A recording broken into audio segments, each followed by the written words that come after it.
Hey, it's me, Renee. I'm back. And today I'm gonna do something that's been going around on BookTube and also on Bookstagram, probably on BookTok. I'm not really on BookTok. I just see old BookTok videos on Instagram, but yeah. So this is a list of things that we need to live, need to leave in 2024 that we don't take with us to 2025 or like the future.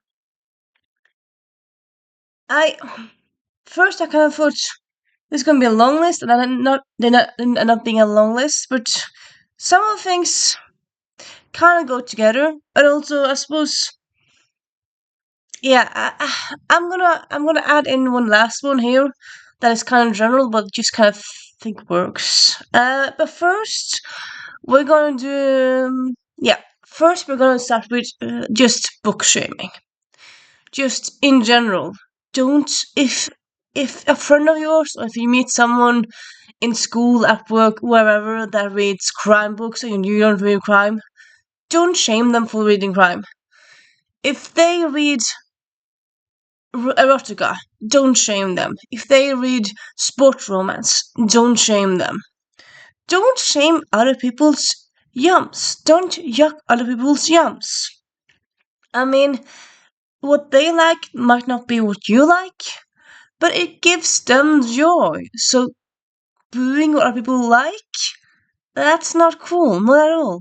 Even if a book is um given by all the media giving lots of bad press, it's getting lots of bad reviews. Even then, don't tell people that I can't love and read it. Don't do that. I will though, of course, I will give a side note here. If a book is written, comes out, and uh, it is homophobic, it's transphobic, it's all the phobics. Yes, okay, of course. That's something that's not cool to like. But other than that, if a book is written harmlessly, but it's not for you, don't yuck it. People like different stuff, and that's fine. It's kind of like, I think sometimes people forget, like, if you're a part of BookTube, if you're part of BookTalk or part of Bookstagram, if you work in a bookstore, if you work in a library, or if you are part of the daily, if you're part of the book environment, then you will know a lot of people who like to read as well. And then people sometimes kind of think like, my reading is the good reading, your reading is the bad reading.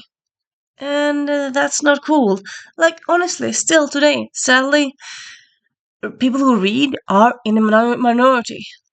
It's way more people who get excited for football matches during the FIFA Cup, or people who get excited to watch Olympics, different, different stuff like that. That, yeah, that's way more common. If you go on, if you, I suppose, if you go to a pub that has an open mic, or if a pub that has uh, or happy hour, and you talk to people, and you say, I like to read. Often they will say, ha, I have not read a book in years, or ha, I've never enjoyed reading a book. Like, you might have read like a book months ago, and you finish a book today. So, reading a book at the level that us people on the book nerds are is rare. And like me, at least personally, me, I've gotten some in the past. I've been teased and bullied for being a reader. I used to, in middle school, I used to take a book with me and read in recess because, I mean, that was kind of a time when you wouldn't really play anymore, but you would still have recess, and I would read a book during a lunch hour or lunch half an hour. And people around would say like, "What are you doing?" And I would say, "I'm reading." "What? Get back to reading." Or they would laugh like, "You read, you idiots!" They would say stuff like that, and that was not nice. if I was someone different, I might have lost the joy of reading or might have stopped reading because of those incidents. I didn't because I love to read and I'm me. But it still hurt to be laughed at for something I enjoy. And then when I was 19, my first year studying, there was a fellow student who asked, "What do you do in your free time?" And I said, "Read." And he said, "Read? You read?" And I was just baffled because that was a guy who was, I think maybe he was 18, I was 19, he was 18, but he was my age. And he was just so disrespecting of me enjoying reading. And yeah, so I've experienced those kinds of stuff. So when I talk to people who don't read the same things that I do, I'm not saying, "Oh, you're an idiot. Oh, why don't you read this and this book?" I'm saying, "Nice for you. Huh, good that you enjoy that book." Oh, those kinds of stuff. Or I might like, or if it's something that I don't like at all, I might say, people do like that. I'm not one of those, but people do like that book. I'm not gonna say, "You're an idiot." I might sometimes make videos on booktube saying like people who read this and this book is idiots. But sometimes I kind of think of my booktube channels as a kind of like diary. And also, if I make a video named like things I hate or fandoms I don't enjoy or like those kinds of videos, I will mention in the title like, "This is idiotic," and this book I'll mention in the title.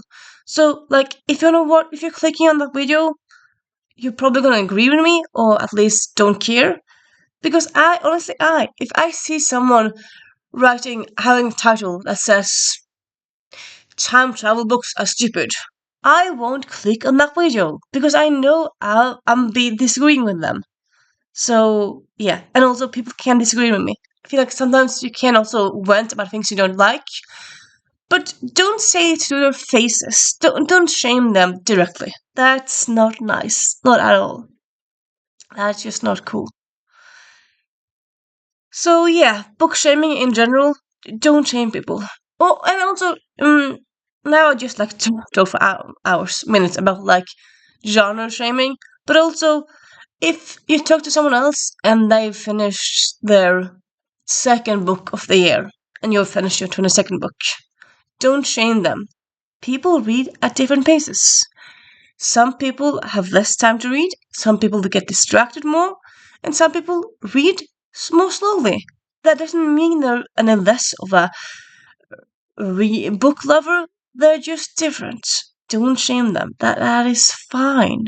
People read as many book as they do. That's just the truth of it, really.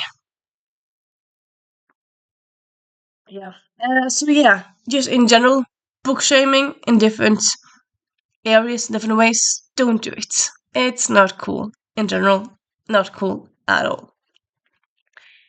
Second, we're gonna go a bit. Now we're gonna go a bit more specific.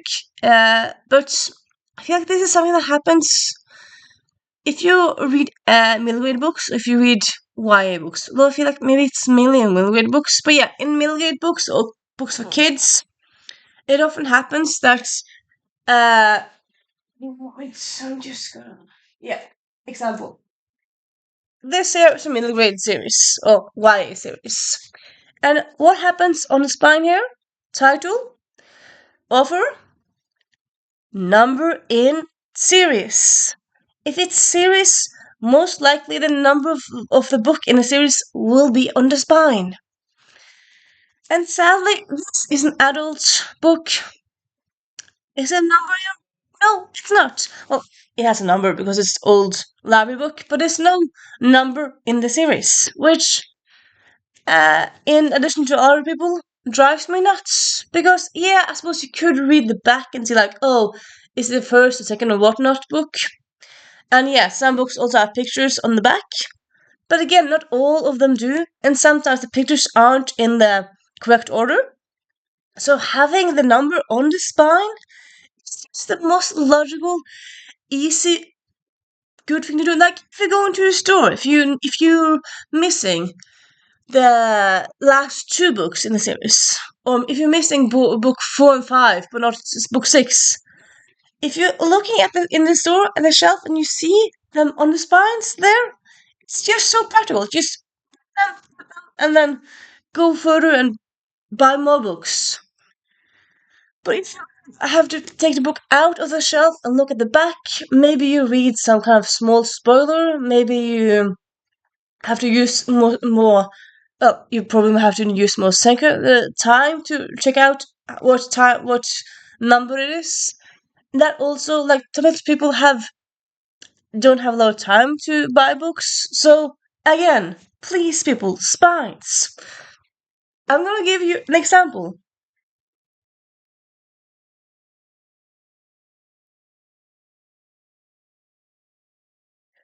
Carrier. Still the same author here, but I think she kind of has like she's a big 4 Pro this thing. But she has on all of the books that's part of the series, she has numbers on the spines.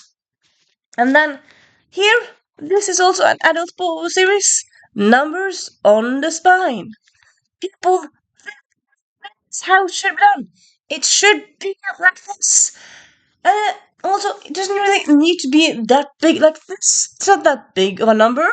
This is a slightly bigger number, but it doesn't need to be a huge number. It just needs to be there. Please. For the love of all that is holy, for the love of Gutenberg, please, people, start numbering your spines if it's a series. Please. So, yeah, that's a big thing that annoys me, as you might have noticed. Second, we have a thing that I feel like it's not that common nowadays, but it still happens. So this last, yeah, I would say actually 4 years, I've been reading much more romance since pandemic. Me as everyone else in the world, it feels like. But yeah, I've been enjoying that genre much more. And like before,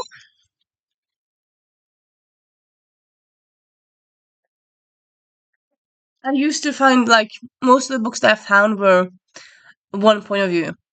And then after a while, I found lots of romances with several point of views, or 2 point of views, from both people in the relationship, or the budding relationship.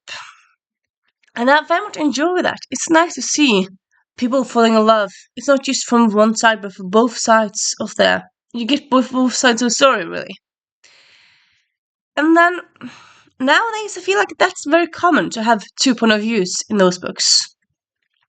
But then sometimes you still have books where it's a great love story and it is a romance. It's a romance with big R. It's not like a romance with or a fantasy with some romance or crime with some romance. The main story is a romance, and yet you only have one point of view. That honestly, that kind of annoys me. I mean, what happens then? Sometimes you have exceptions like Red, White, and Royal Blue, where you only have Alex's point of view. But I feel like at some points you get lots of like you have these conversations between characters, so you know what's going on. But that doesn't really always happen like that. So like if you're just in one person's point of view, one person's head, and then suddenly this argument happens and whatnot, it's like, what happened here? Why did this happen? If you're in the other person's head, you understand what's going on. I honestly, yeah, romances with single point of view, nah, nah, that can just go to the bin. Go in the past. That's garbage. It's garbage. At least in my opinion, that is garbage. So I don't like that thing, really. And then, last but not least, we're gonna go back to kind of the bigger general thing. I feel like I'm also gonna end with like yeah, this is a last thing that I forgot to write here, but it's still prudent. But I feel like every now and then you have authors. It's kind of I'm not gonna name names here, but I feel like they're and also because it's happened so many times. But I feel like it's both indie authors, but also sometimes, yeah, maybe quite a lot of times there's like main publisher, like traditional published authors who say things in interviews like, yeah, to be published or to get readers nowadays, you have to be queer. You have to be person of color. You can't be white. I think this might have been something that happened last year. This year, I think it was last year, but still, pretty sure it was Stephen King who said, "It's so difficult in today's world to be male, heterosexual, white man." And it's like, what? What? Yes, maybe there won't be a list that New York Times makes about 2024's best book by white male men or white cis men. You might have lists made of like best books written by POC people or best books written by queer people. You might have lists on that way. But they're still marginalized. There's still some people who won't read those books because that's not my life, or that's too different, or I can't relate to that. Which, what? Part of books is reading to understanding, so you have to kind of read something different than you, but also the human experience is similar. Even if um like the only book that you're gonna relate 100% to, you know what? You know which book that is? Your diary. Are you gonna read your diary your whole life? I don't think so. If you're, then you're weird. You're kind of weird. So yeah, people saying that being white and male is difficult in today's time, in general, but also like in the author publisher space. Yeah, people, just stop it. Stop it. That's not a good look. It's not a good look. Yeah, it's not a good look at all. It's not at all. Then last but not least, I'm just gonna say stop being a dick. Because sometimes you see authors who go into reviews and say like comment on reviews and people saying like if someone wants a review and they often say like, no, don't write all 1-star reviews, no, you can't do that. People who say that if you're gonna write a review on Instagram, don't write it. Or like if authors give out uh arcs but say like only review it if you give it 4 or 5 stars. What? No, because people need to remember that 3 stars is not bad. I suppose it depends on who you ask, but at least in my mind, 3 stars is not bad. And also, if you're being thorough, if you write a review about a book that you thought were 2 stars, but maybe it was 2 stars because it had some tropes you didn't like at all, maybe it did it in a way that you didn't like at all. But if you write that in a review, people who are reading that might think, oh, but I like those that and that thing, and I like it done in that and that way. So you still might get some like writing bad reviews will not does not mean that you'll get less readers of the book. It just means that one person has written a bad review of it. That's it. But also, like, yeah, in general, just don't be an idiot. Don't, yeah, we'll say just in general, don't be an idiot. That's just not cool. It's not nice to be an idiot. Not at all. So, yeah. It's not a huge list, but I have some, yeah, that's my thoughts about things I don't want to happen in the future. Will this dip still happening? Still keep happening? Probably, but that's my hopes anyway. If you agree with me, talk to me in the comments. If you have any other things you hope will not be carried over from this year till next, please talk to me about those too. And I'll see you soon. Bye.